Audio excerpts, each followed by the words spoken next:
participants will also introduce you. I have divided them into two groups, and we will have breakout room activities today like that. Then they will do the assignment homework also together in the group, and then later Okay. on, if we require, we can shuffle them. For Correct. other topics, I will be shuffling them. No, for PME, keep the same groups. Same group, yeah. Yeah. Sure. Yeah. So project management, what she means PME is educational project management. Okay. So Dr. Ashwini Karve is Associate Professor, Department of Pharmacology, Nair Hospital, and also the Topiwala National Medical College, where even I was working Nair Hospital. She is my colleague, and she has a teaching experience of 22 years, worked in different institutes such as KJ Somaya, GSMC, the GSMC, the KM Hospital, then HBTMC, which is the Hindu Hriday Samrat, which took care of all the COVID patients. We started a new medical college, Cooper Medical College. It's called as HBTC, and currently working in Topiwala National Medical College and Nair Hospital. Maharashtra University of Health Sciences approved guide for postgraduate students and has experience in conduction of animal research and clinical studies. Worked in areas of medical education, research methodology, bioethics, animal ethics, and conducted many workshops and delivered guest lectures in the above mentioned area. She is the GSMC Famer Fellow 2006, Secretary of Medical Education Unit at TNMC, invited speaker in National Health Profession Education in NCHPE conferences, advanced course in medical education at GSMC, faculty of GSMC Famer, and also she conducts the project management, that is project management and evaluation, and also Famer Philadelphia Institute, many publications in national and international journals. So I have the pleasure of introducing Ashwini. I would like to tell 2-3 things about her. Ashwini is the best person to take your educational research project sessions. Last year also we had taken through her and people enjoyed, and she takes this for Famer, GSMC Famer and Famer Philadelphia also. Let me tell you one thing. I told you the importance of hobby. Ashwini is an ardent dancer. So she has given performances even during our college programs and all. Very nice person, basically. Lot to learn from her. And she is ardent educationist. What I found her is that she's interested in education and she continues doing that. That is why I told you some days are not convenient to her, because she herself is undergoing some course in education, and so it's not convenient. So Monday we have met. Probably her sessions could be on Monday only. There are 5 sessions, and you will be developing the project. She will go through, tell you and take you through it. So I had the pleasure of introducing Ashwini. Now all the participants, one by one after the other, without me prompting, I want you to introduce. Start. Even 2 people together can start. One can stop. Ma'am. Huh. Ma'am, I'm Dr. Meenakshi from JSS Dental College and Hospital, Mysore, ma'am. Huh. Today your video is not clear, Meenakshi. Ma'am? Your video is not very clear. Video is not clear. Okay, ma'am? Slightly better, but it's similar. It's okay. Over the period of time, Ashwini will see you. Okay. Yeah. Thank you. Thank you. Yeah. So Meenakshi is from JSS Dental College. Good evening, ma'am. I am Lieutenant Colonel Arun Kumar. I am presently working at Armed Forces Dental Clinic, New Delhi, and affiliated to Army Dental Center, R&R, New Delhi. I graduated from RR Hospital, post-graduation from Army Dental College, Research and Referral, completed in 2009. Passionate learner, and I'm a long-distance runner, marathoner, been into marathon for the last 10-12 years. So, get imbibe knowledge from you. Yeah, next. Dr. Narendra Padiyar, I'm from Jaipur. I'm a principal in Mahatma Gandhi Dental College. I did my BDS in 1993 from Government Dental College, Bangalore, and MDS in 1997 from Government Dental College, Ahmedabad. I've been teaching in this college, Mahatma Gandhi College, since the last 16 years. Nice to know you, ma'am, and hope that, like ma'am has said, we hope to learn a lot from you.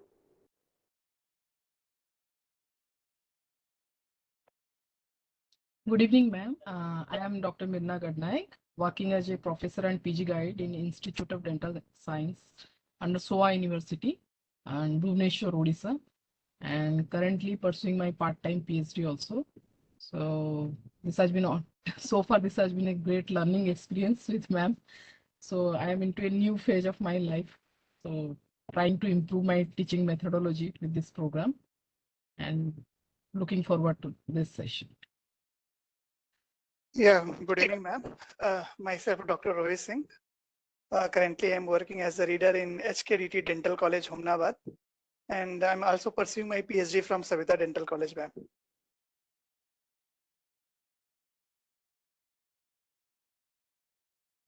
Good evening, ma'am.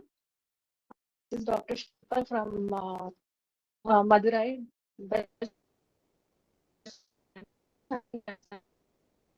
I'm graduated from Raichur MS Dental College and postgraduate from SDM Dharwad. Nice meeting you, ma'am. Thank you. Good evening, ma'am. I'm Dr. Sandhya Gopalakrishnan. I'm presently working in Government Dental College, Kottayam. I finished my BDS from GDC Trivandrum and my MDS from MS Ramaya Dental College, Bangalore. I have finished my PhD in nanotechnology and I'm very happy to meet you, ma'am. Thank you.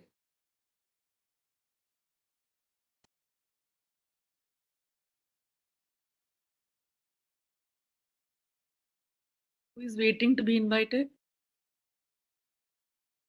All are finished? Okay, Ashwini. See, henceforward, you are teachers. Whenever we tell you to talk, introduce, you have to come. In fact, 2-3 voices should come together.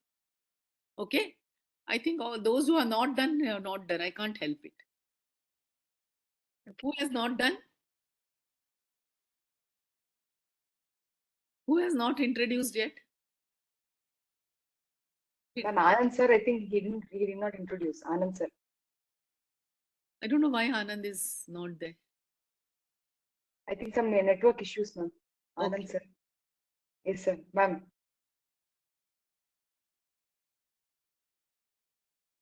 Can't hear you. Can't hear you. Dr. Anand, you have to unmute yourself. Can you hear me, madam? Yeah. Yes, sir. Yeah, I unmuted myself. Good evening, madam. Myself, Dr. Anand Patil. I'm a professor and HOD in KLE Dental College, Belagavi, madam. I did my BDS and MDS from HK Dental College, Gulbarga. And I have a 20 years of teaching experience. And I had 2 parents in my name. Thank you. So today's brownie points goes to Meenakshi. She started and she was very promptly started. Yeah. So over to you, Ashwini. Yeah. Thank you so much, madam. And it's always a pleasure to interact with Nagda madam. Uh, Whatever she said about person and all, I absolutely echo her feelings. She's a great person, human being to interact with.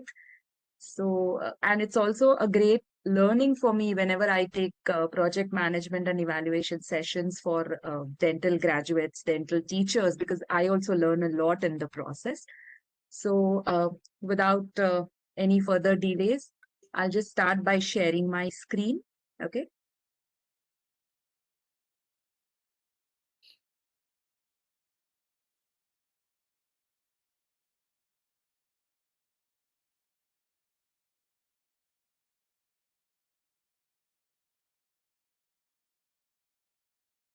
Yeah, so is my screen visible?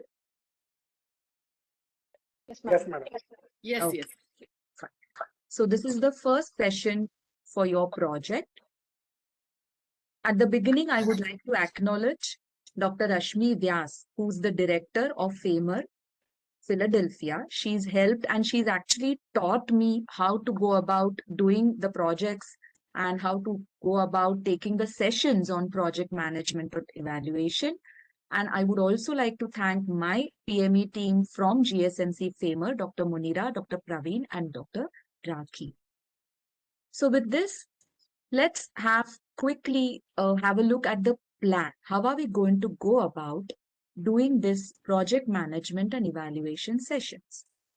So we are going to have 3 sessions for you all. Today is the first session on 11th September. The next would be 26th and the third would be 10th of October. The dates may change, but there are going to be 3 sessions in all. And what we all believe is, if I hear, I forget. If I see, I remember. But if I do, I understand. So we believe in this saying, and keeping this saying in mind, what I have planned for you all is that at the parallel thing of the 3 project sessions, you will be divided into 2 groups of 5 each, and you would be doing a project. The title would be given to you by me. Okay. So simultaneously as our sessions go, you in a group would develop that particular project. This is to give you hands-on experience for the project development. But remember, after we finish the 3 project sessions, we'll be giving you some time, and sometime in November, you should be ready with your individual project proposals. So let me make it clear. For the 3 project discussion sessions, you will be working in a group as a team and you will learn from each other. But ultimately, you would be doing an individual educational project. You would be developing that project. You would be implementing that project, and then you would be presenting that project as a poster, and this becomes a requirement for your certification. But mind you, throughout the journey, you would not be left alone. There would be a mentor, there would be a faculty guide who would be associated with you, who would help you try and solve your queries. Also, you would work as mentors for each other. So there would be a platform where you would be sharing your project proposals, and the other fellows, the other participants would comment, give suggestions on your project, and you give suggestions to others on their project. So it's going to be the journey which is going to be traveled together. Till now, are there any questions for the plan part of it?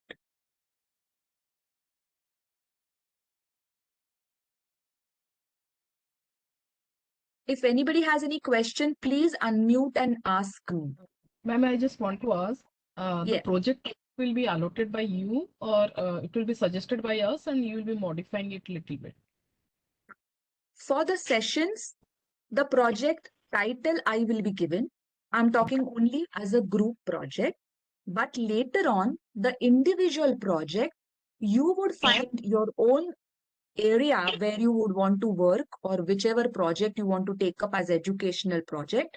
Of course, we will guide you if you need, but ultimate decision in which area you want to take up as your project is yours. Okay. And that is individual project. Ashwini, can I just clear it up for them? Sure, sure. One project you all will be developing together just now for a trial, because that's how you learn. We believe that practical knowledge is better than just giving you theoretically everything.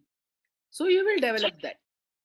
We'll also have a session for you in qualitative research. We are planning later because we all have been doing research, but most of them are not none of them are qualitative when the clinical studies are involved. This educational project, sometimes it is quantitative come qualitative, called as mixed research. So we'll take a session for you for that. But you will identify in the meanwhile, as Mirna asked, the project will be selected by you, whether it is in teaching learning methodology, or whether it is in leadership, whether it is in curriculum module planning, which is supposing somebody wants to plan a geriatric module or a maxillofacial module or something like that. Any module, because you're all prosthodontist, I'm giving you the example. You can even do an assessment. And you can think about a topic, broad way, and then keep on. I'll just show you. Sorry, my video is off. Think about the topic, and then funneling effect, you can narrow one question down as we do it through the thesis. So that is very important, that you develop your project of your interest, what is essential in your college, what can be working in your college. It's called projects that work. It's an innovation for your institution. It is not an innovation. Last year, people had so many different ideas and they developed and they applied it in the college. That's why it is useful. It is not going to be thick thesis writing. It is more of practical applicability and only a few pages that you need to write. Literature search you will do. You will write the introduction, but that comes later. Ashwini will explain you. Yeah. Thanks, Ashwini. So, any more questions from anybody? Any clarifications there? Okay, let's move ahead. So, what is the objective for today's session, right? So, at the end of the session, the fellows would be able to identify the differences between educational project and clinical research, identify the rationale of the proposed intervention, that is your project, and the importance of literature search for the same, and also determine the desired outcomes of the proposed educational project.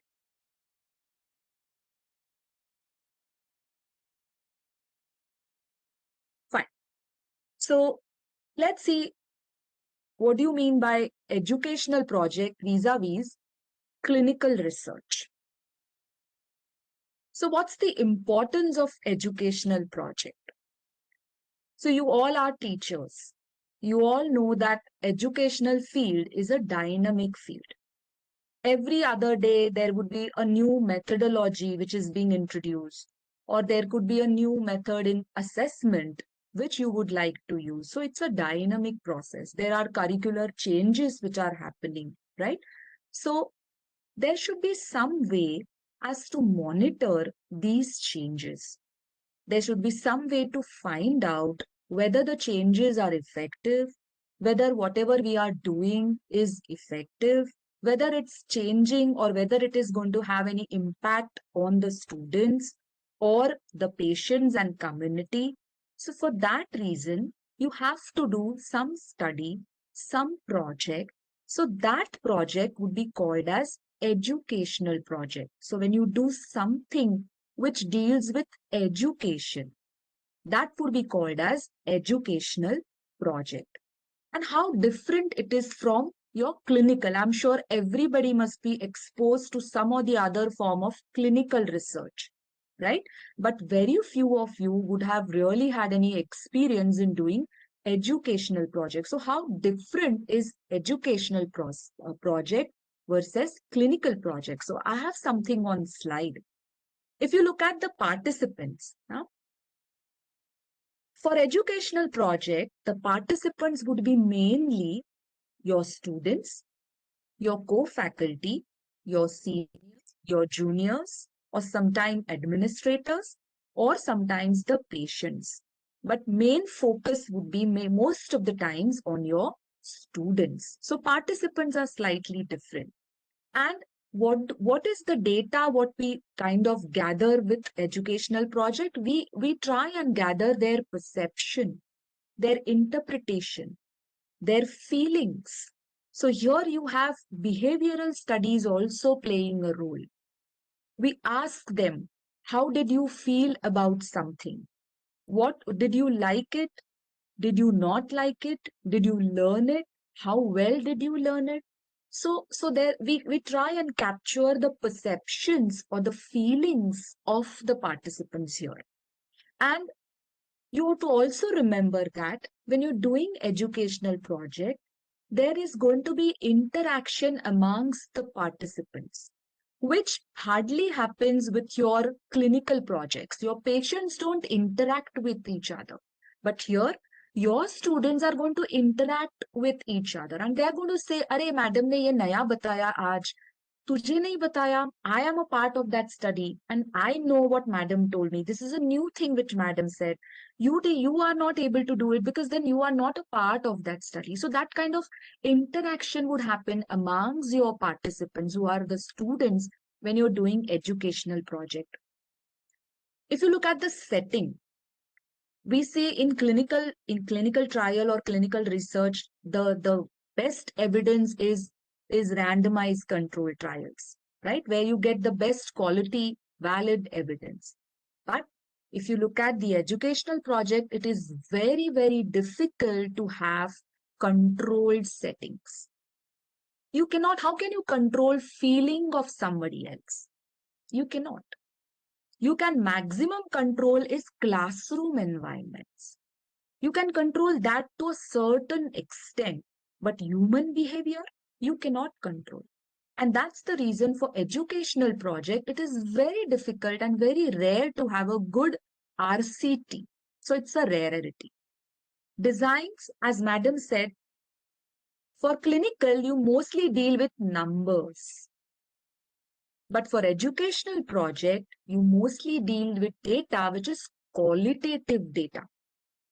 Okay. So as madam said, you're going to have a separate session on qualitative research. There would you learn in detail about the qualitative research and what to do with that data. And you also use that when you are implementing or doing your project. And what kind of data you get? You get textual data. You get descriptive material, very less numerical data.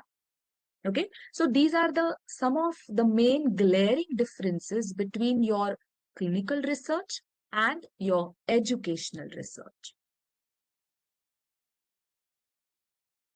Just take a minute and think if any time during your career you've been a part of any educational research, either as a participant or as an investigator, and if so, just share it with all of us. You can unmute and start talking. Good evening, madam. Yeah. A few years back, one of my colleague, I think, I don't know whether she underwent this program, similar program or not, but she came to me and told me that she wanted to do a small project where what we did was we tried to see that change in attitude of undergraduate students towards geriatric patients before and after giving them some doing some lectures and then showing them videos and pre and post instruction, whether their attitude towards geriatric patients changed or it was the same. So I think this must qualify as an educational project, Yes. probably. Yes, sure. Why probably? Certainly. Yes. Yes. Because what you're trying to gather was the attitude, the change in the attitude of your students towards the geriatric patient. So definitely it falls under educational research. Very good experience. Anybody else?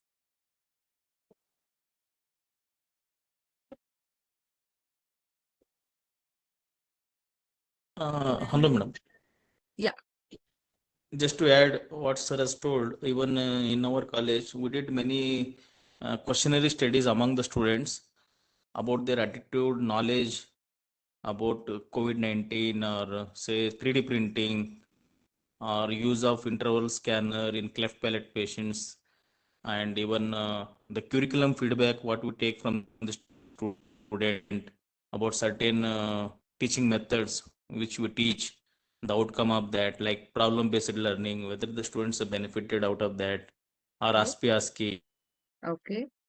So you took perceptions of your How stakeholders or your students about the curriculum, does in it short. really Dr. Anand, your voice help the is students? breaking. Yes. Yeah, yeah. Okay.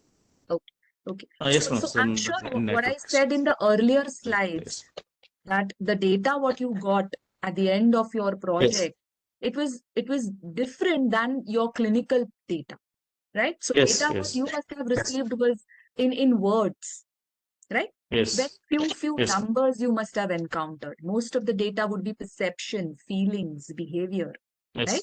Most of them are subjective, yes, madam. Correct. Yes. So there lies the difference between your educational project and your clinical research, right? So thank you so much, both of you. Let's move Thank ahead. Okay.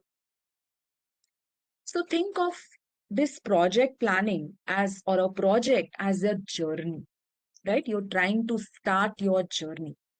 So when you're trying to do, or when you're trying to go ahead with your journey, there are some things which, you think, some questions you try to answer. The first one is, where do you want to go? What is the end point of your journey?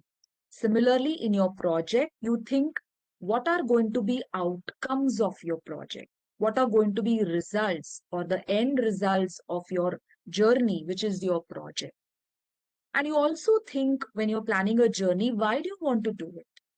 Similarly, while planning a project, you think rational. Why do I need to do a project? So these are the first two questions you try and answer. You also think, how am I going to go about doing that journey? So then in educational project, you think of something called as outcomes chain. How my journey is going to be, or how am I going to reach to my endpoints? And during the process, what are the different outcomes which can happen during my journey of educational project? So you think, how will you get there?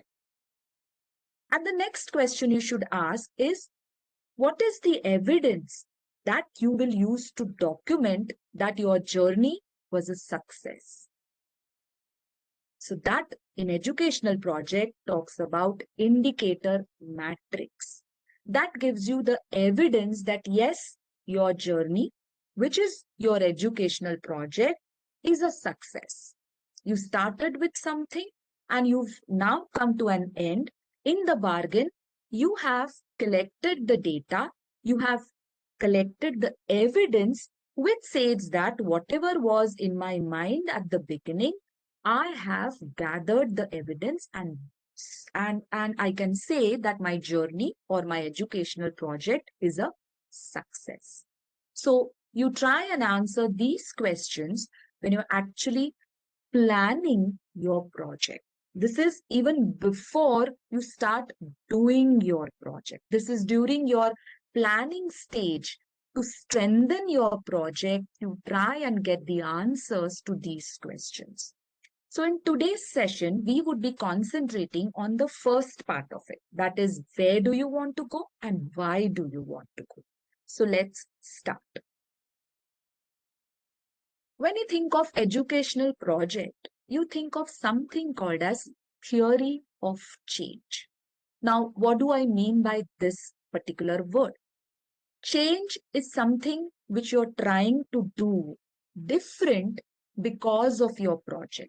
You're trying to bring about some change in your context, in your department, in your institute by doing your educational project. So that is the change.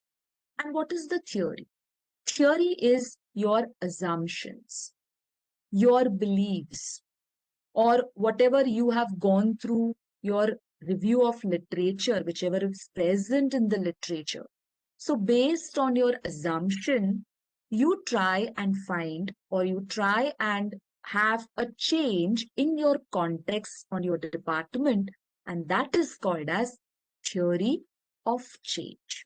So this is your assumption that if I do ABC, I would be able to get XYZ. Okay, so a null yeah. hypothesis? Can you repeat? Is the theory of change is similar to the null hypothesis in clinical research?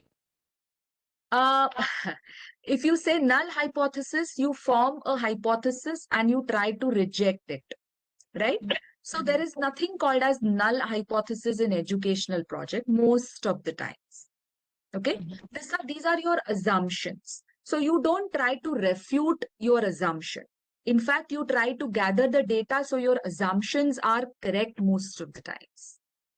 So Ashwini, can I speak? Okay. Yes, sure. So Mirna and all of you, please listen that she said about outcome. You already desire that I want in my institution to incorporate competency based, say it's a very broad term, but I want to introduce in prosthodontics something to what competencies, or you will say that I want to introduce early clinical exposure or the assessment. I want to assess OSCE, as Anand said, OSCE station, and see the student's perception, because it is checklist and people objective, people like it also. So outcome is decided that this is what I want the outcome, in the sense that I want to bring about this change. Now outcome chain, what are the steps I have to do to go to reach to this outcome? You understand? And what is it that will indicate that I have changed? We have changed. So just forget about null hypothesis. Clinical research and educational research are different in many ways. Similarity will come only when you do some research and statistics. Statistics in this. Otherwise, there is nothing. You will write introduction also later. You will write your everything will be later. It is only now that you are making practical approach to what change you want to bring in your class, in your department. It may be attitude, it may be just psychomotor skills, or it may be even cognitive domain. Any domain it can be. Okay, thank you. Thank you, ma'am. So then let me elaborate on this theory of change. How do you go about developing theory of change? This is a reverse process. Okay.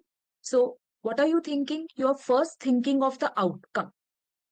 That what could be my outcome? Okay. A, B, C, X, Y, Z are going to be my outcome. So to achieve those outcomes, what should I do?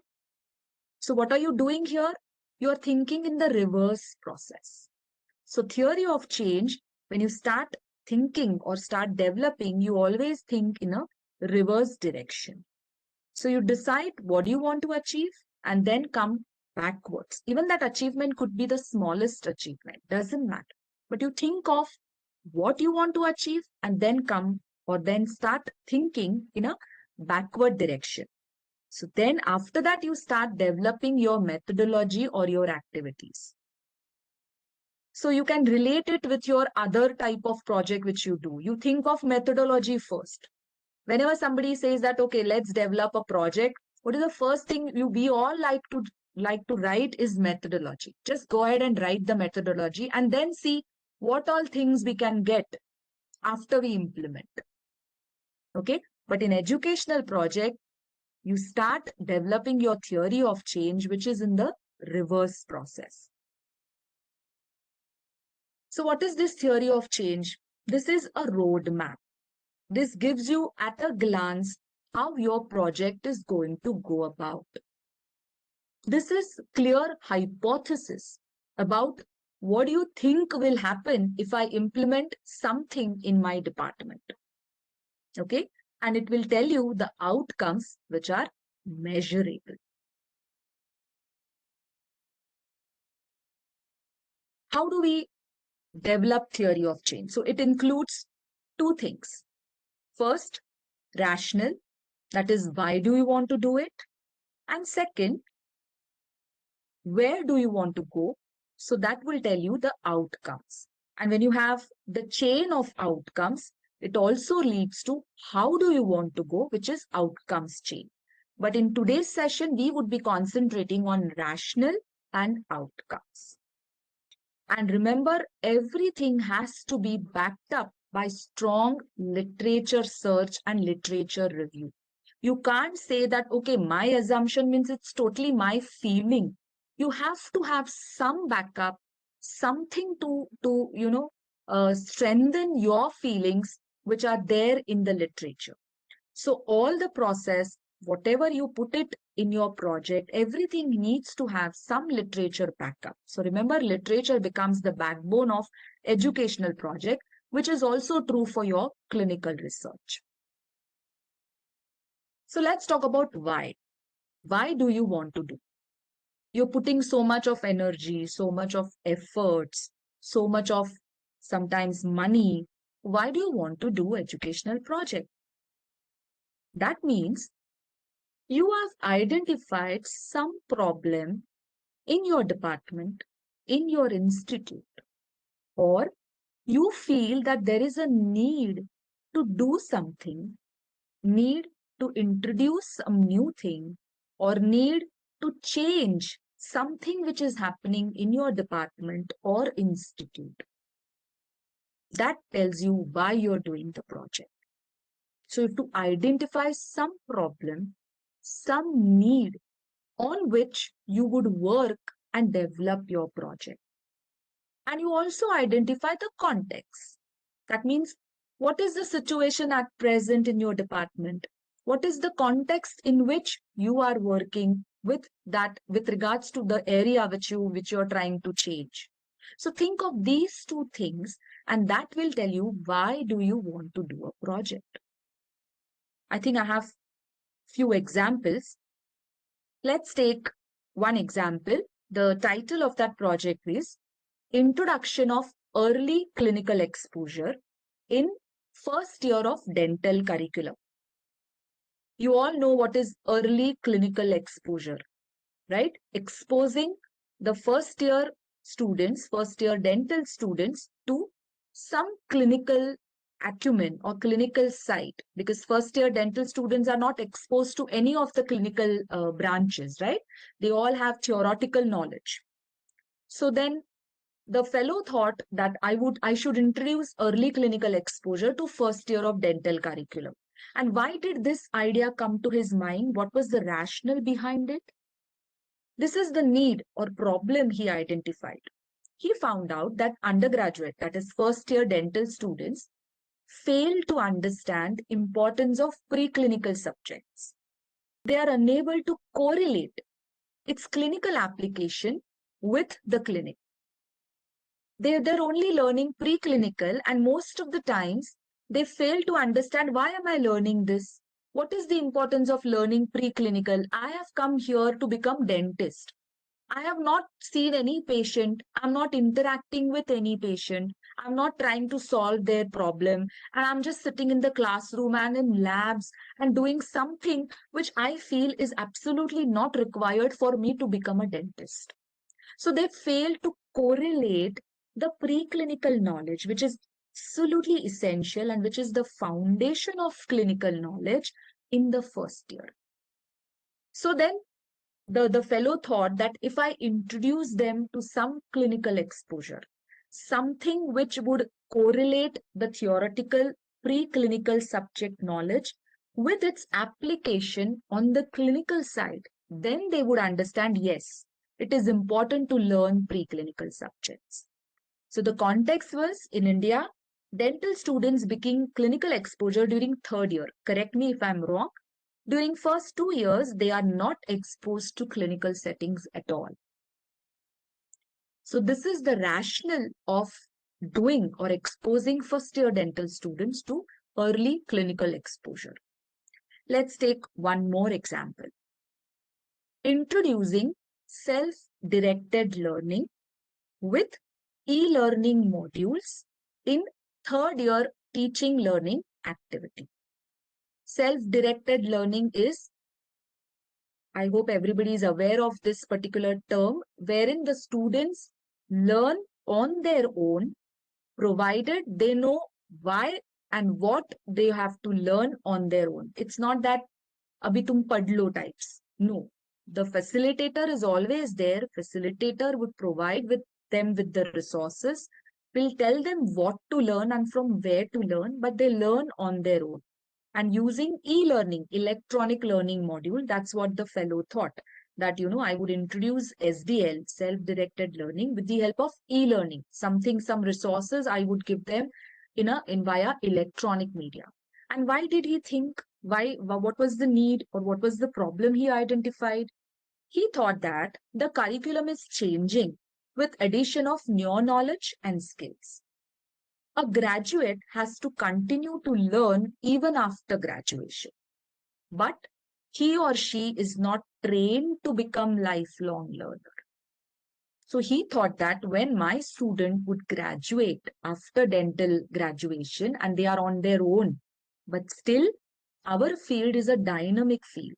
There would be new things coming up. There would be changes that would happen. And then that graduate would have to become aware or would have to learn those changes on its own, because now he's not associated with any of the dental school.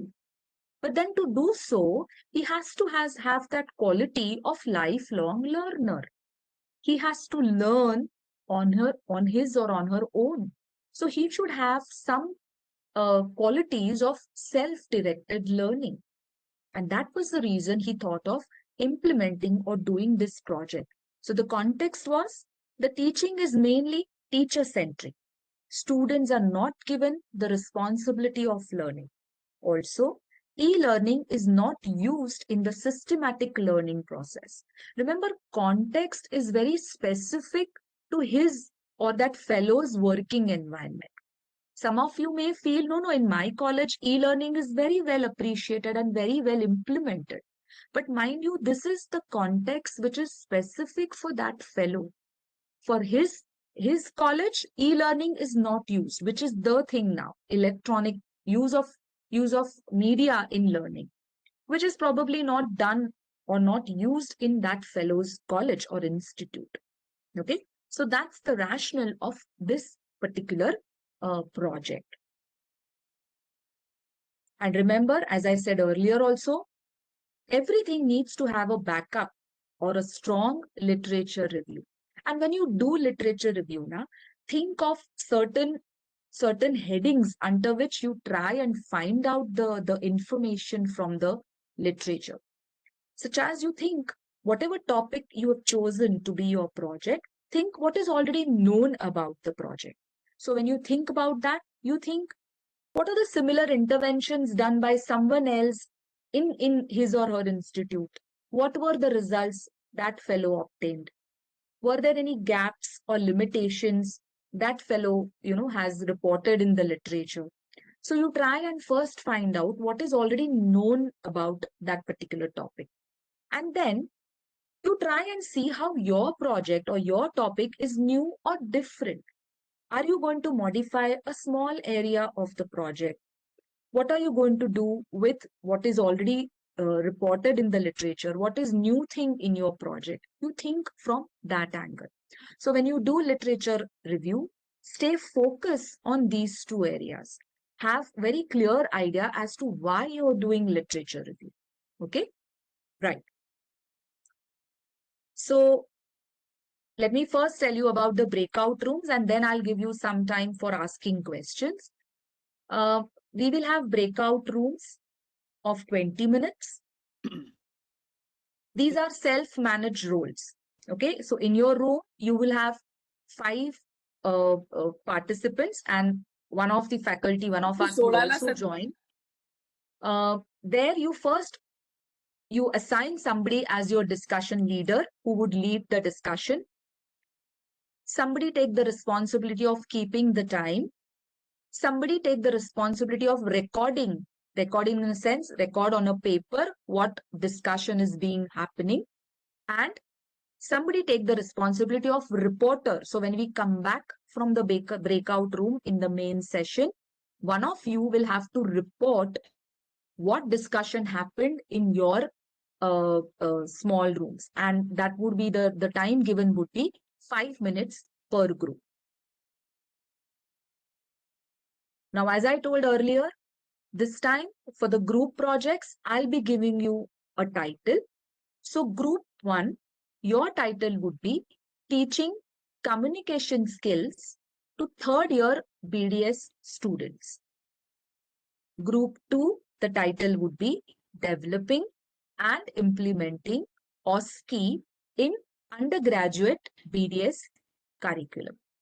I know these are very broad areas, but to begin with, I have started with a broad area, and then you can decide in which context, which part of communication skills you would like to take up as your this particular group project, or even OSCE, OSPE, a particular area you want to concentrate on. It is up to you.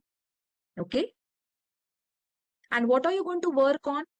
You're going to work on why do you want to do that particular project. So you're going to work or identify the need or the problem of doing that project and the context in which you will be doing.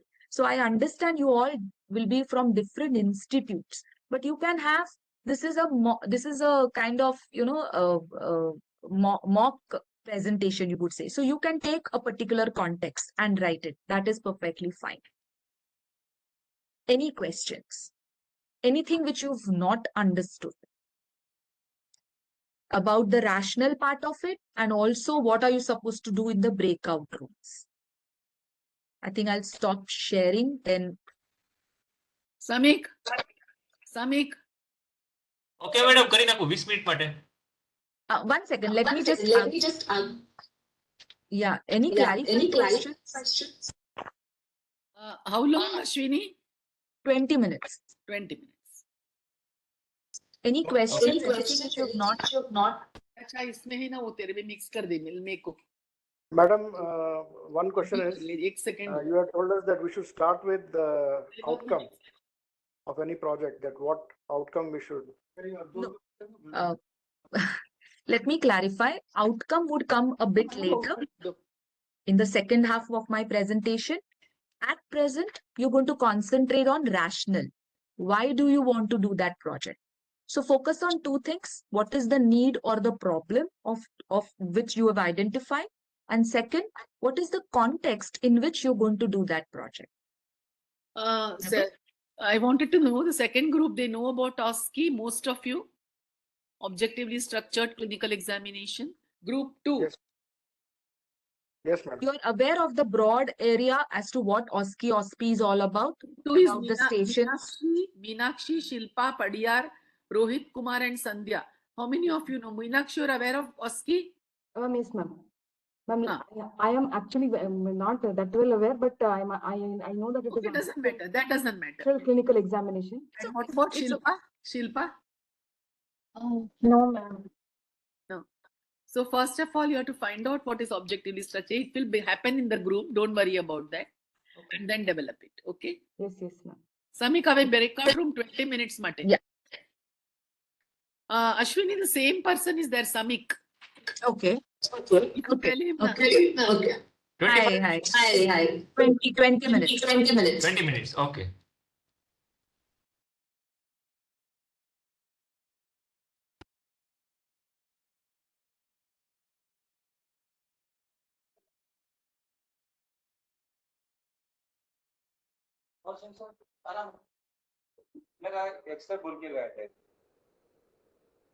Rohit and Jyoti, join your groups. Just click on the breakout room.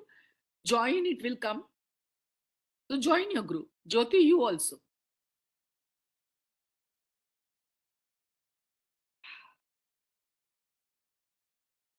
In the breakout room, if you click no, there'll be group 1 and group 2. Samik ने मुकी देना रोहित ने ज्योति ने. Okay, madam. मेरे को पोते नती जाता. हाँ, रोहित group 2.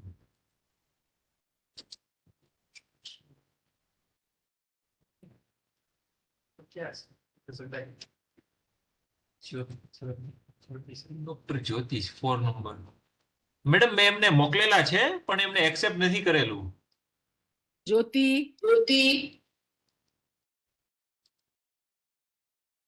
એને કદાચ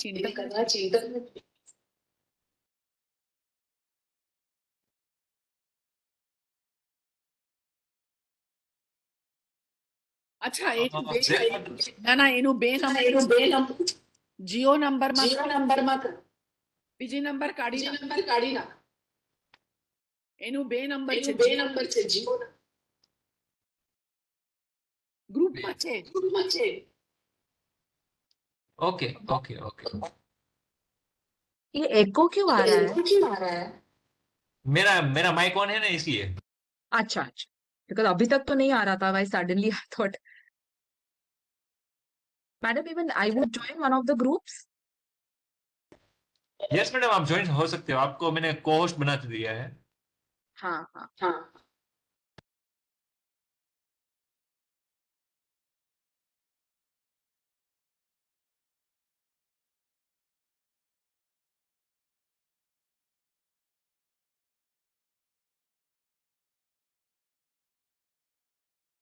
Now how do I go? Otherwise you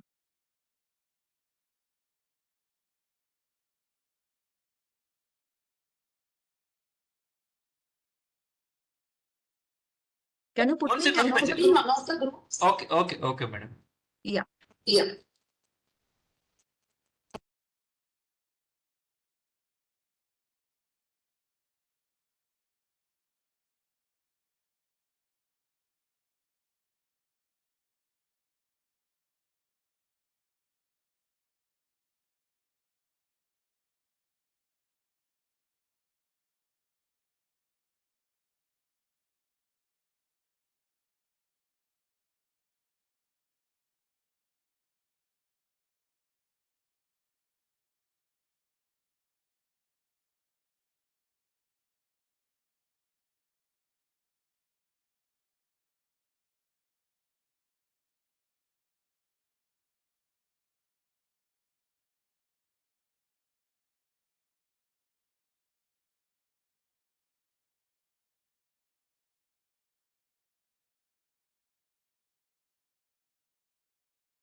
breakout room ना बंद करना चाहिए ना?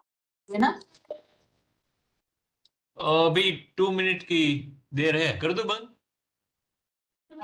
है और 2 मिनट? हाँ 2 मिनट्स बाकी है। अच्छा ठीक है, बंद ऑटोमेटिकली करो, बंद कर चलेगा। जाएगा। कर दो बंद। हाँ बंद करो, और आपका नहीं तो ये आ रहा है यहाँ पे, इको आ रहा है ना? हाँ मैं बंद कर एको आ देता रहा हूँ। है। हाँ हाँ।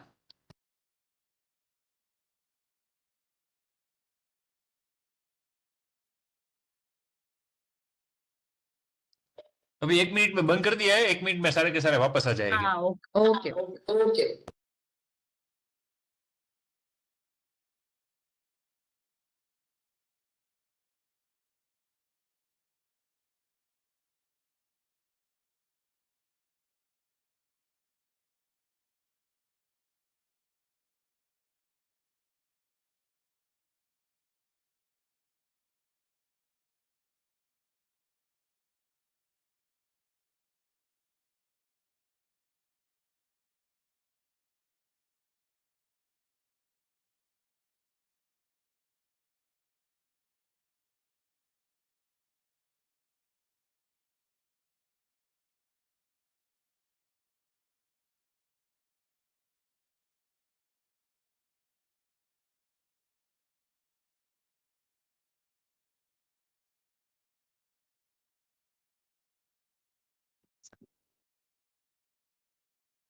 Yeah.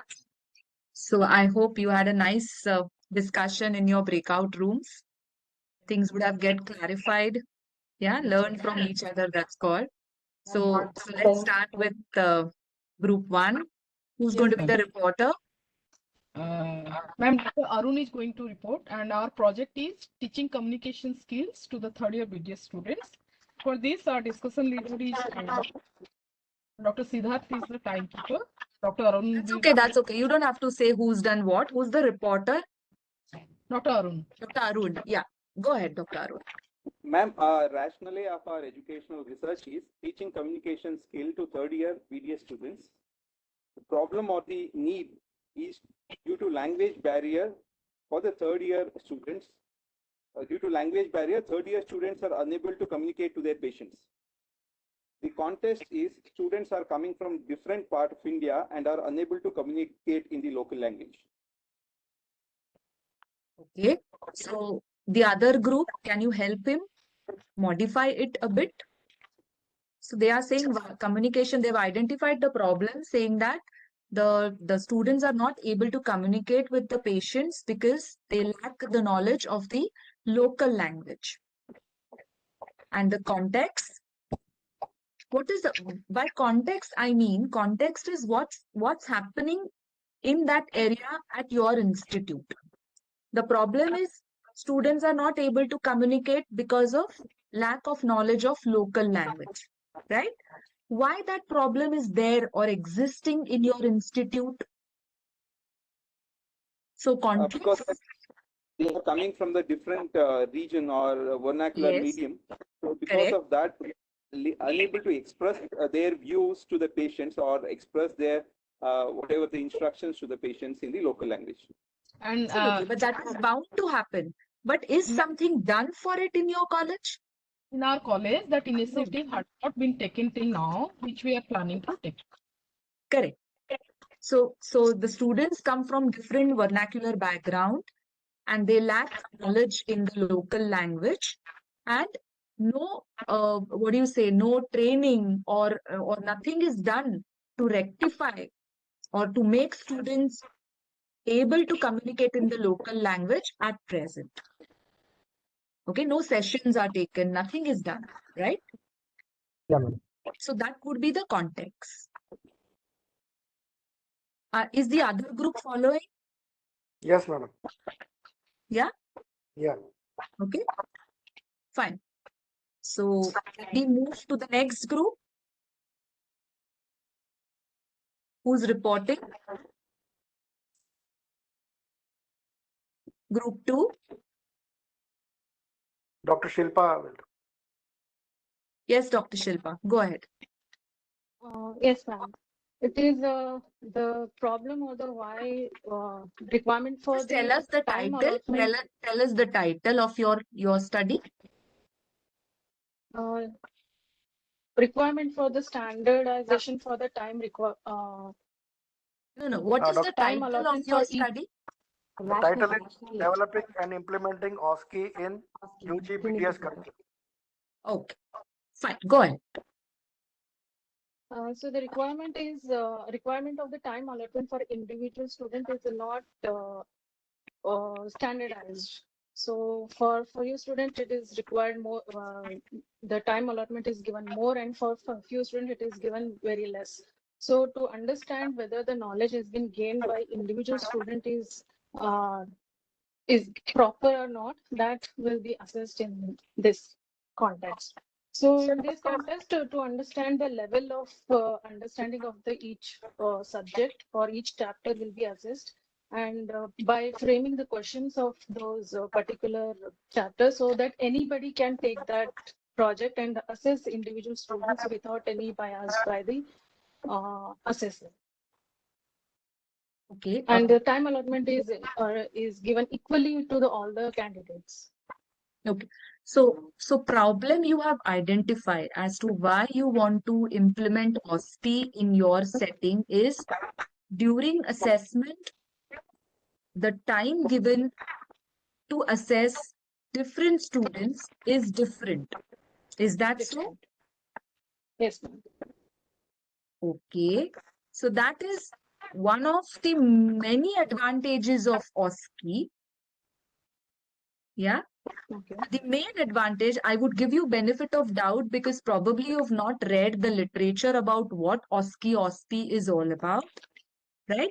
So in OSCE, the main advantage is that the student is assessed on different domains of knowledge, skill, and attitude. Okay, which is usually you cannot do it alone with your routine or regular assessment, which happens in the institute. Okay, and giving equal time to all the students comes one of the many advantages of OSCE. But that's not the main purpose. Why do you think of implementing OSCE in the college?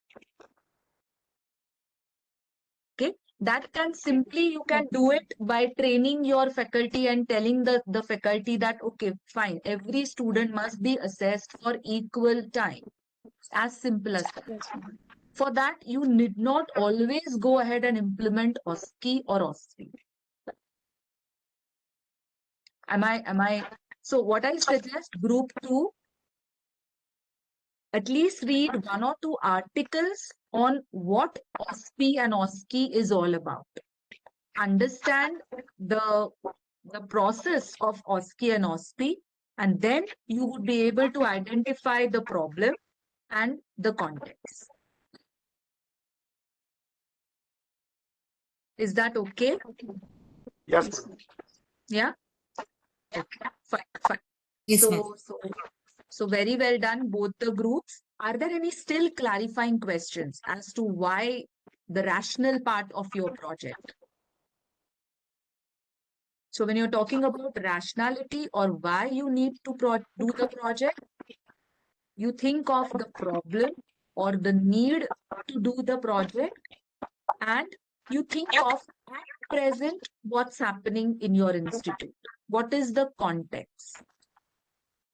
You think from a third person. Bolo.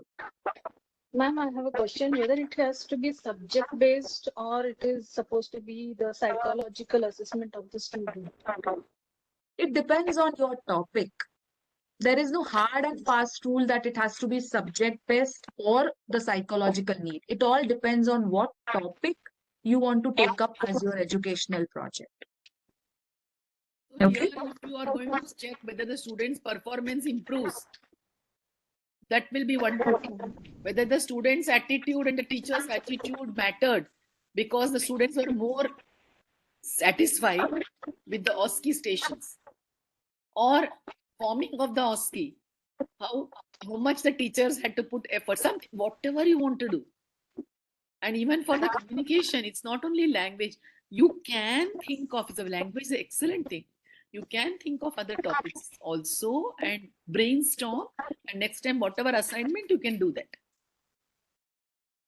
So when Madam, you're regarding thinking about, yeah, go ahead. regarding and context, I felt there is a little bit of overlap in understanding both the, because rational also depends on the context.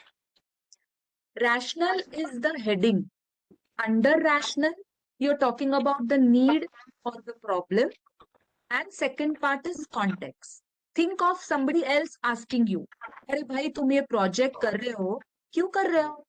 What's the need?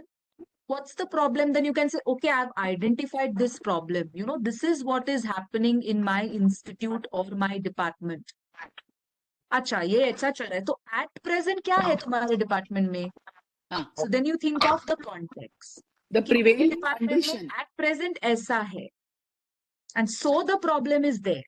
And then I want to do something so that that problem is taken care of. Okay. The prevailing condition today is we take Viva, but it is not objectively structured. We take this thing, whatever. So prevailing is objectively structured, nahi lete. But in the supposing that is the topic, you will take in the context. It is the context. You're taking that present prevalence. But in the problem, you will say that we need to allot equal time. There should be more standardization, and the level of difficulty, level of questions needs to be. ये तेरा problem होगा. Okay, so rational is the broad heading under which you write problem and the context. Arun wants to say something. Yeah, go ahead, no problem. Ma'am, under a problem or a contest, can we number like in our case, a teaching communication skill to third year BDS student? The problem can be expressing back to the teacher and also have expressing back to the patients. So here our problem list becomes 2, or it can be more also, like communication of understanding also, because he may not able to understand from the teacher. So here it becomes 3.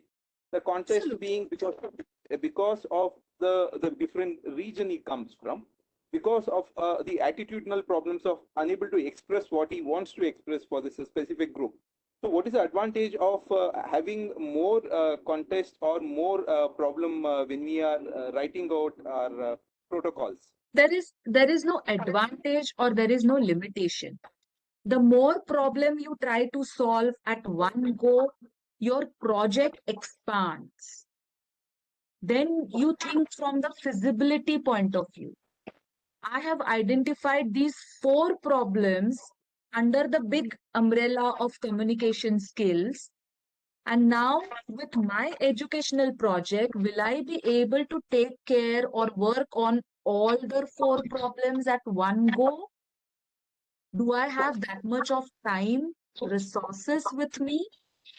So there comes the issue of practicability. So then you see that in that communication skill area, I have identified 4 problems. Fine. I cannot tackle all 4 at one go. That's understood.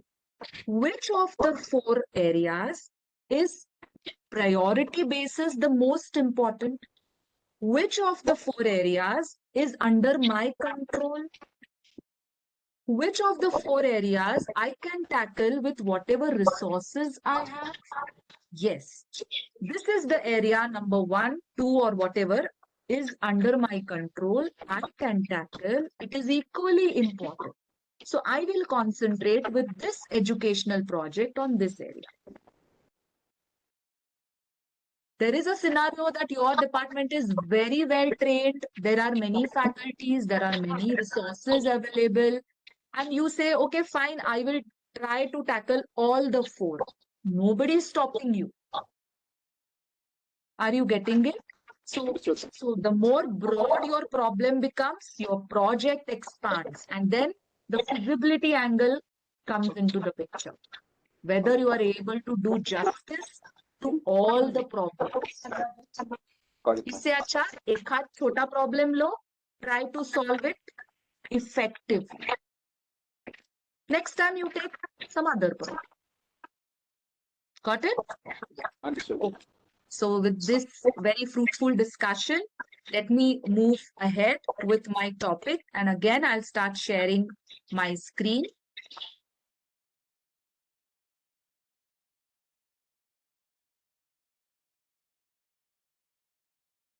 Yeah. So then, till now, we have discussed why, that is the rationale of theory of change. So we move to the next aspect of theory of change is, where do you want to go? That is, what are the outcomes of your project? So when I say outcomes, what do I mean by that? Outcomes are nothing but benefits, or outcomes are nothing but changes that happen in whom? In stakeholders of your project, in target population of your project. So if your project involves stakeholders in the form of students or co-faculty or patients, then the benefits or changes in those stakeholders would be outcomes of your project. But then you have to remember that these changes or these benefits should happen as a result of the direct change or directly because of your intervention. Say, for example, you have a co-faculty who is involved in your project, and during the implementation of your project, he or she gets promoted. So that's the benefit for that faculty, but that's not the outcome of your project. That has not happened because of your intervention or your project.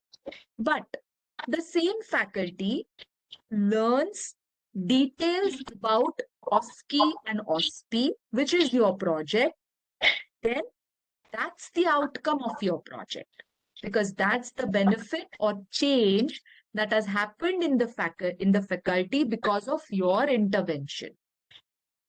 And that outcome should contribute to overcoming the problem with which you have started with your educational project. So that outcome should help in tackling or in taking care of the problem with which you have started. And those are your outcomes. So then a question comes to your mind, अभी क्यों outcome सोचना है? अभी तो project चालू किया है. End कहाँ पहले से सोच के रखना है? Definitely anybody would think. So why this outcome is so much important, and why do you start looking or thinking about outcomes at the beginning of your project only? So the answer lies here. The outcome actually would illustrate how your project is going to achieve the result. You have thought that I want to solve this problem, but then there would be multiple outcomes which would put together lead to solving of that problem. So it would illustrate how you're going to actually go about solving a particular issue or the problem. It will tell you, or it will strengthen the methodology of your project. Say, for example, one of the outcomes is that the students are satisfied because of ABC, because of your project. Okay, that is one of the outcomes. But then, how do you know that the students are satisfied? That means in your methodology somewhere, you have to write that you're going to develop a questionnaire. And one of the questions would be, are you satisfied?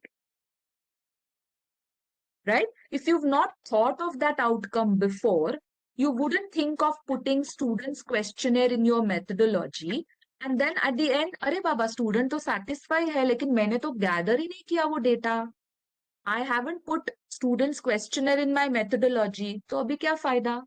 Who's going to believe me that the students are satisfied? Nobody. And that's the reason you think of outcomes before you actually start developing your methodology, because it's going to strengthen your methodology. It would also inform the selection of performance measures for evaluation of the success. That you would say that my project is successful. Okay, fine. 1, 2, 3, 4, I was thinking of the outcomes. But then the question comes, have you achieved those outcomes? If you say yes, then you will have to show them some data, some evidence, something which your project where you have evaluated the outcomes and say that, okay, fine, 1, 2, 3, 4 are the outcomes of my project.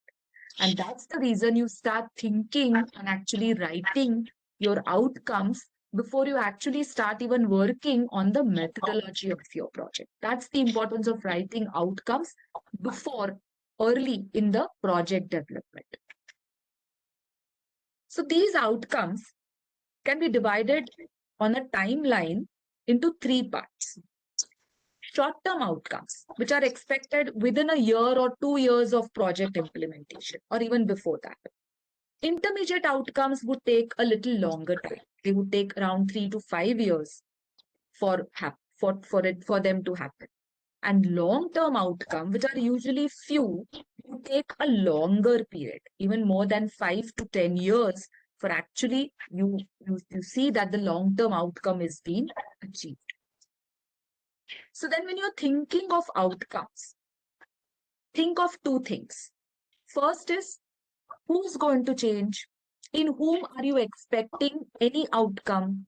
So they would be your stakeholders. So before actually writing down the outcomes, just write down your stakeholders. Who all are going to be your stakeholders? There could be one or more than one stakeholders. There could be students, there could be patients, there could be co-faculty, there could be your institute. So many stakeholders. Okay, not necessary again that every project should have all the stakeholders. It varies from project to project.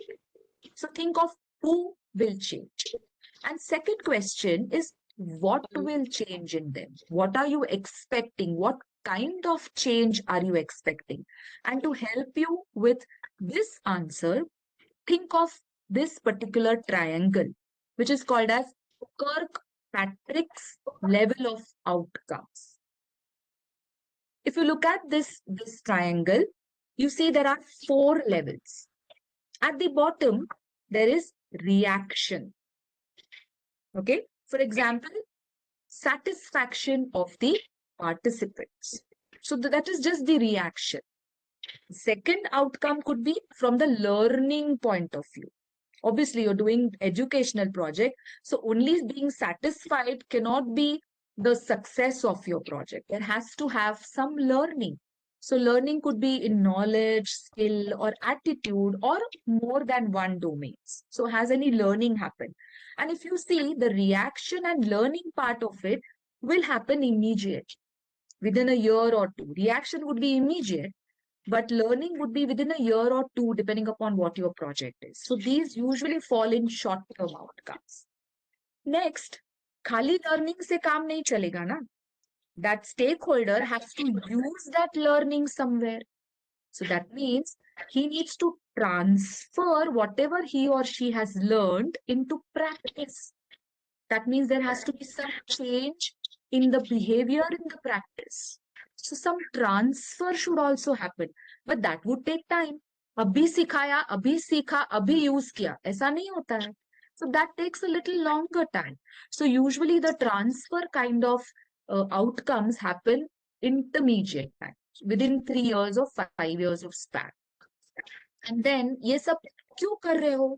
Because ultimately you want to reach to a result.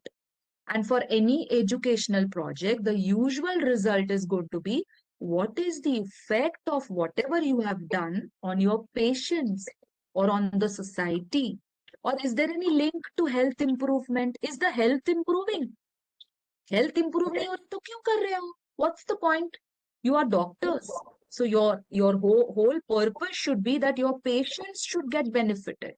So that happens at the result time. That's the ultimate result. But it's not going to happen overnight.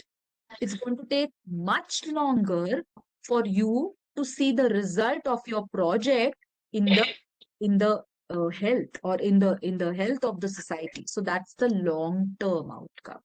So we are thinking of the outcomes of your project. First, think of who all are going to be stakeholders in your project. Take one stakeholder at a time and then see, is there any change in the in the outcomes in the reaction section? Is there going to be any learning happening? Is he going to use it in the practice? And ultimately, what's going to be the result or long-term outcome of your project? And if you see, the short-term outcomes would be many. There would be many short-term outcomes. But as you go up the ladder, the intermediate outcomes would be slightly lesser than short-term outcomes, which are directly linking to your project. And long-term outcome would be 1 or maximum 2, not more than that. Okay, so this is how you should build upon writing your outcome. Let's take example, the same 2 examples which we discussed earlier. Introduction of ECE in the first year dental curriculum. Some of the outcomes the fellow thought. Look at this, the reaction part of it. Students are satisfied with the program. Look at the language in which the outcome is written, the tense in which the outcome is written. When you are thinking about outcomes, you have to think that you have done your project, it has already happened, and then these are the outcomes. So what is written? Students are satisfied with the program. It's not written that students will be satisfied.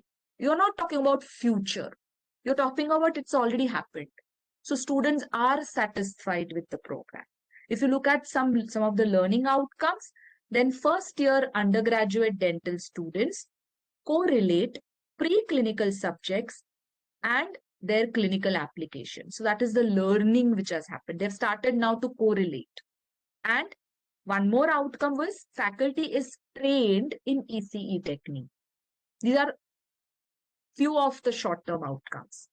The transfer part or the intermediate part, higher acquisition of knowledge and skills by the undergraduate students during clinical postings due to improved understanding of basic sciences. So now the foundation was very, very strong because of use of ECE. And therefore now they have started, acquisition of higher level of knowledge and skills during clinical postings. That is actually the transfer part of it. And the ultimate result, improved patient care by dental graduate. Most of your projects, the long-term outcome could be improved patient care by dental graduates. But you think of very specific long-term outcome as well. In the next example, you would see how the long-term outcome also becomes very, very specific. So the next was introduction of SDL with e-learning module in 3rd BDS. Short-term outcomes, students develop skills in self-directed learning. Students' knowledge in selected. He must have done e-module for a particular topic. Everything, all curriculum, you cannot have e-module, right? So whatever topic he's chosen, so selected topic is increased. Teachers are trained in developing e-modules. Okay, so all these fall under learning. You can also have teachers who are satisfied, students are satisfied in the reaction part of it. The intermediate one, students use self-directed learning in other subjects and in final year to update their knowledge and skill. You can make them into 2 also. You can say to update their knowledge as 1 intermediate, update their skill as second intermediate outcome. Because ultimately after that, you'll have to measure it, whether it has happened or not. So if you segregate them, it will be easy for you to gather data to measure. And look at the long term. Dental graduates continue to become lifelong learners. Patients received updated dental treatment. So very specific, I have narrowed down the long term. Of course, you will tell me patients receive updated dental treatment can't be only because of my project. Absolutely agree. But if 10 dentists do certain thing so that the students or the dental graduates start using the new techniques and patients receive dental treatment, then you also have a small part of that success. Your project has played a very, very small part of that success. So therefore, think big. This would be very, very important when your colleague asks you, कि भाई क्यों कर रहे हो? Why are you breaking your head in doing this educational project? Then you can show them, boss, I think these are going to be the outcomes of that project, and these are going to help the students and the graduates in long run. So it becomes easy for you to convince somebody, because mind you, educational project किसी को convince करना becomes very, very difficult. Clinical तो मालूम है सबको, ये drug है, वो drug है, इसका इफेक्ट देखो, उसका इफेक्ट देखो, एडवर्स इफेक्ट देखो, और any of your dental techniques, ये टेक्निक है, वो टेक्निक है, this is better than this, very easy to understand. But educational project people would think क्यों करना है बॉस, जो चल रहा है चलने दो. Then you develop all your theory of change and tell them, boss, see, this is what can happen if I do my project. And then they start convincing and believing you and start helping you in your educational project. Because you alone cannot do any educational project. You need to have team around you which will help you in doing educational project. And for that, all the team members should be on one page. So then you put across your theory of change and try to convince them to become a part of your educational project. Again, the same process, breakout rooms, same roles. And what are you going to work now? You're going to work on outcomes. So think about who is likely to be changed because of the project, and what is that change in each of the stakeholders. There is no fixed number कि short term outcome 5 ही होना चाहिए, intermediate 4 ही होना चाहिए, nothing like that. You can think of as many outcomes as possible at this point of time. Okay, but as you go up, you will definitely realize that वो कम होते जाता है. From short term to intermediate, the number lessens, and from intermediate to long term, it lessens further. You're going to work on the same project in the same group. I'm going to stop sharing and invite questions. Questions about whatever you've not understood, whatever query is there in your mind about how to go about writing outcomes or thinking outcomes. Anybody?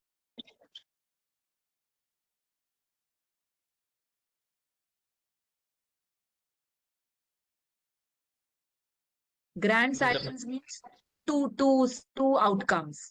You've understood wonderfully or you've not understood at all. We think we have understood. I hope the first scenario is the outcome. Yes. No, you're free to ask any question. Even if you feel that it's the stupidest question, you're most welcome to ask. Because we all are learning.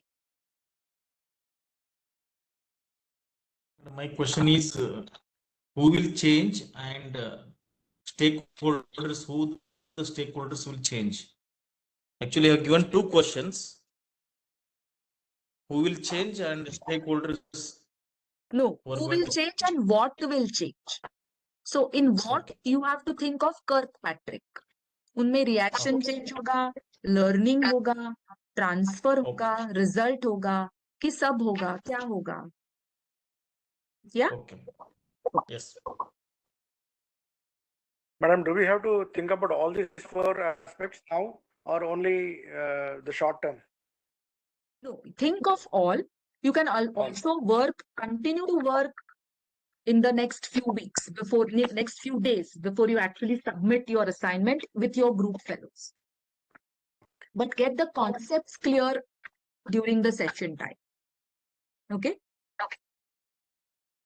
So if there are no questions, can I request the breakout rooms to be open? 20 minutes. Yes, Samik. Yes, madam.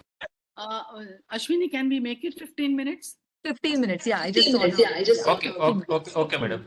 15 minutes. So now you all know how to work. Allot the work immediately and start noting down.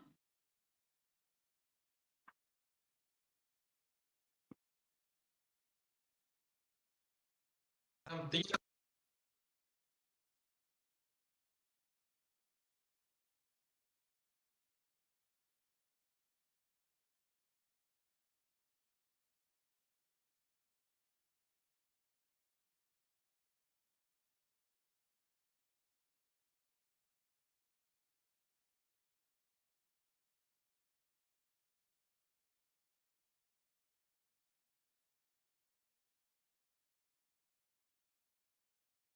Hello.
Hello, Gaurang.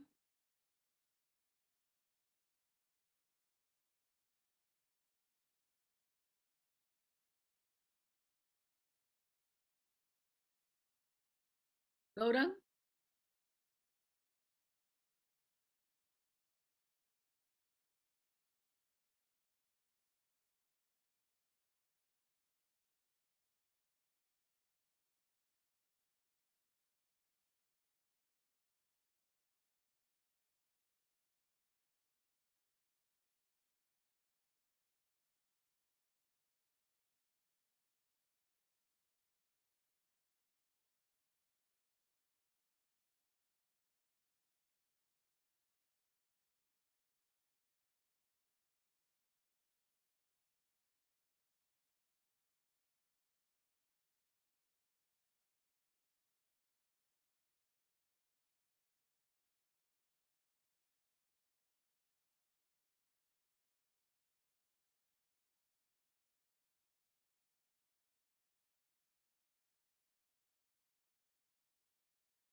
Can we close the breakout rooms?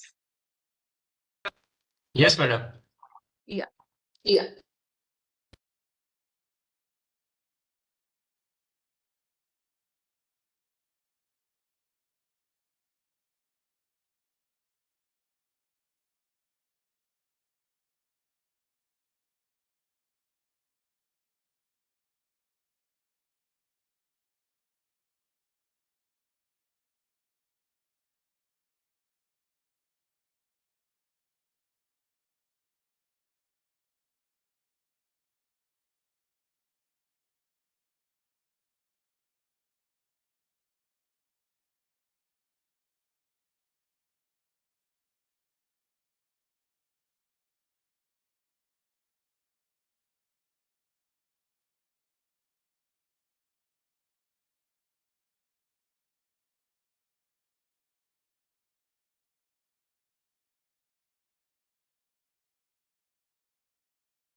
Yeah, so welcome back. So I request reporter of group 1 to Ma'am, start I'll reporting. Yeah, so kindly tell us 2 short-term outcomes, 1 intermediate and 1 long-term outcome of your project. the short-term outcome is the third year students are enthusiastic to learn a new language, and the the faculty is faculty are also equally enthusiastic to teach them new language, and the patient is trying to understand the language speaking by the student. No, And no, no. Patient is 1 second. Patient is trying to understand. So remember, all these outcomes, you're going to gather the data later on. Okay. How do you plan to gather patient is trying to understand? Okay. So point to be taken here is when you're writing outcomes, you have to be very, very specific. Be very, bolo. Patient is, we can say that what is the improvement after the student have been taught the local language and properly before and after the training. Yeah, but then how would you put it in words? Okay. Because of patient, now student is able to explain the therapy to the patient in local language. What happens? Is the patient able to comprehend the language spoken by the doctor, or Madam, patient is more Comprehend the language. outcome, Patient is more satisfied with the treatment outcome. okay. First time, madam, the patient is able to explain the problem to the student or the faculty, madam. Because patient is always a patient, be it a student, be it a faculty. Both of us has to understand first what is the problem of the patient. It's not the Yeah, but limitation for the because of student that, as what well as would the happen language in the barrier. patient? Because of that, what benefit the patient would gain? the patient will be able to Complaints are understand better understood. He will have a by better treatment doctor. plan, madam, I guess. Absolutely. So then you can say that students are able to communicate the therapy with the patient, yeah, effectively. That would be one of the outcomes. And in the patient is satisfied, or the patient's treatment outcome is what do you call is effective, or patient receives effective treatment. Ma'am, the intermediate one, actually, we have thought of the sentence that the students are better able to communicate with the patient in the local language. And for the long-term benefits, the patient-student communication is better in terms of the explanation of the procedure, treatment procedure by the patient, and the patient's any discomfort the patient is facing, the patient is better able to communicate to the doctor whatever problem. Okay, so as a result, the treatment received is effective. Yeah. Or the dental care improves. Patient satisfaction is. Patients are satisfied with the dental treatment. Correct? Because that's also an important aspect, no? Yeah. Okay. Okay. Fine. So a good what do you say? Attempt, I would say. Yeah. Madam, But can you you have add to work upon. one more long-term outcome that the OPD will have better patient flow because of word of mouth that good treatment is being given, so better OPD flow will be there. More number Yeah, of you can patients. write. You can write. You can write that. Because it is easily measurable in the long term. So the treatment flourishes, practice flourishes, or something like that. But don't go into the practical aspect of it too much. Yeah. Yes. You can attempt to write that as one of the outcomes. Okay, fine. Very good attempt. Can we move to group 2? OSPI? Yeah. The developing and implementing OSCE in the UG BDS curriculum. We are concentrating on third BDS students. So who will change? We want to see a change in the third year BDS students on the knowledge domain. So short term reactions are short term. Yeah.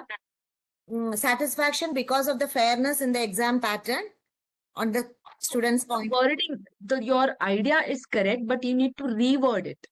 The students are satisfied with the assessment,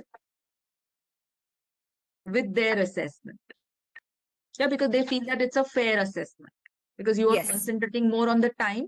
But mind you, when you do your literature search, please modify your problem statement and the context. Huh?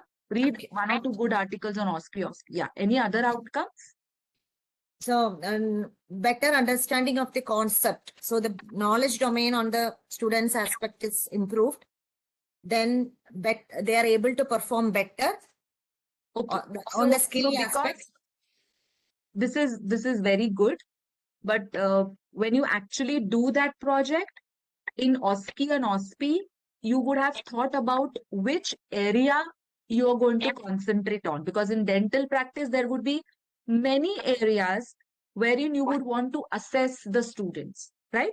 So you can't take all the areas as your project. It becomes too much for you all. So you can concentrate that a particular skill or 2 or 3 skills in your subjects in prosthodontics.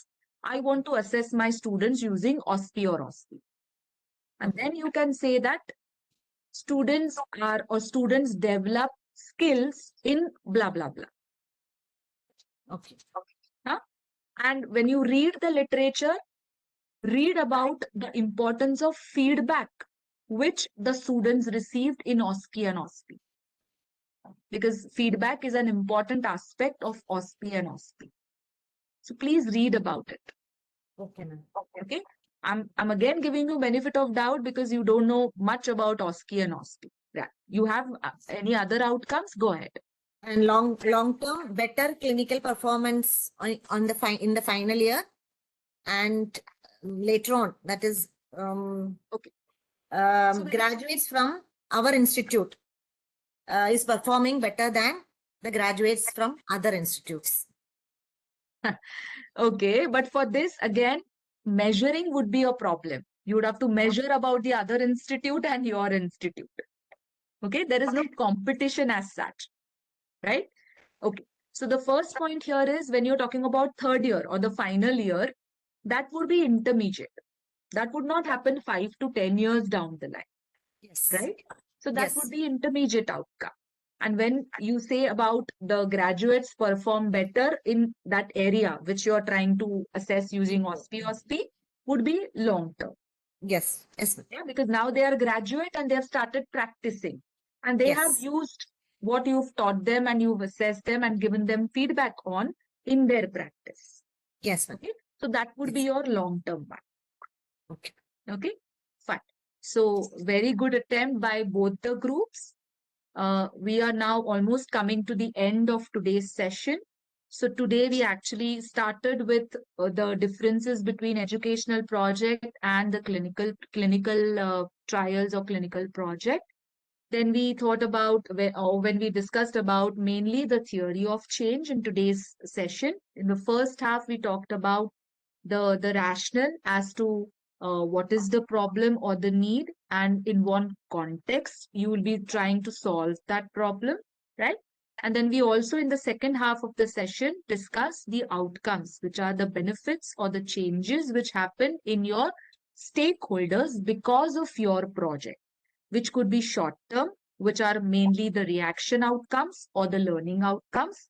They could be intermediate, which are mainly the transfer outcomes, or they could be long term, which are mainly the result, which is seen in the community or in your society of patients.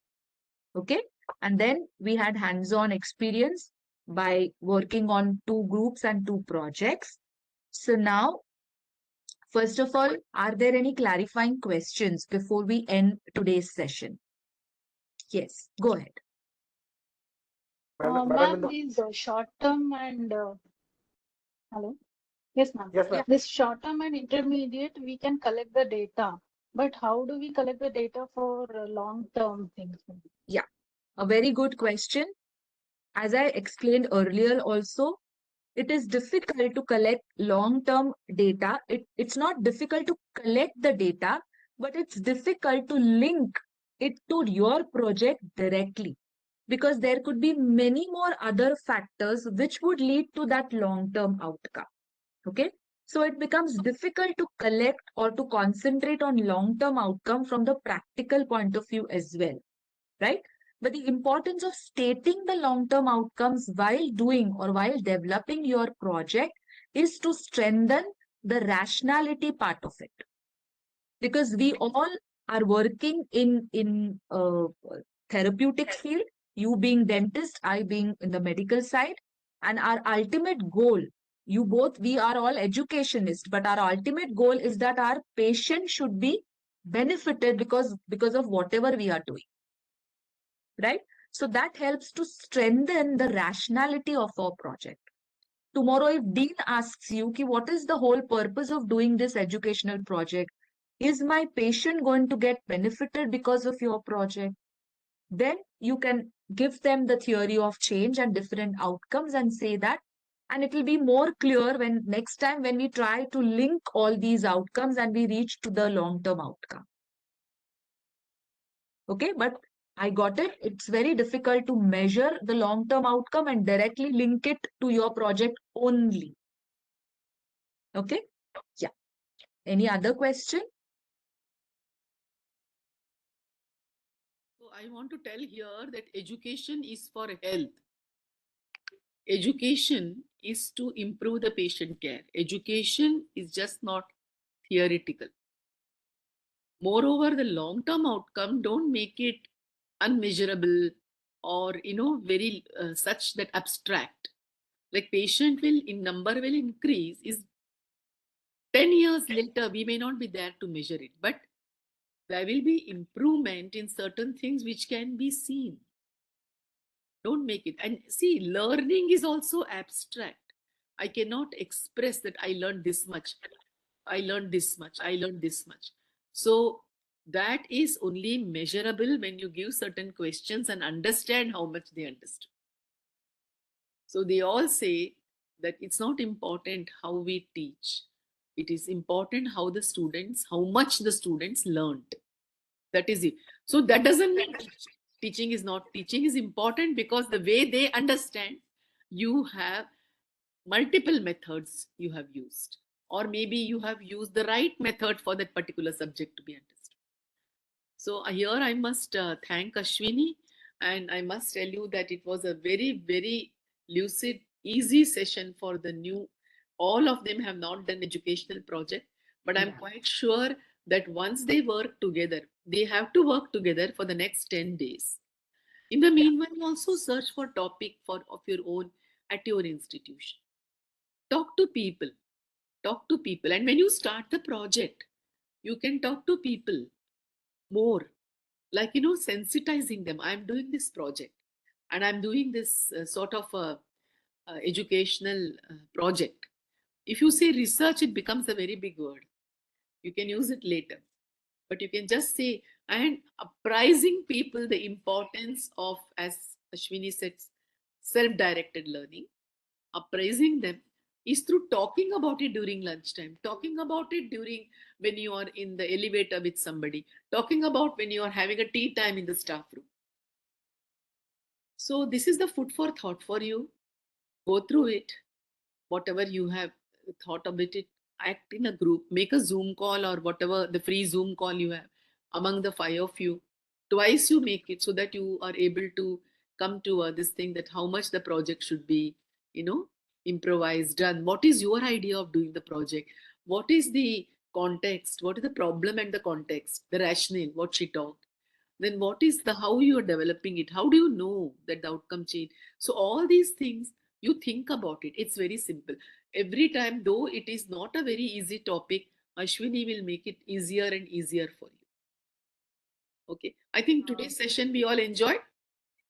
Yes, madam. We learned a lot. So can we Yeah, clap for me? just a small, ma'am. thank you so much. But just a small announcement. I would be sharing a kind of a workbook with you all. So when you start writing, it just gives you the idea about what to work upon. So today we discussed the theory of change along with literature search, which you will be doing, and the outcomes, right?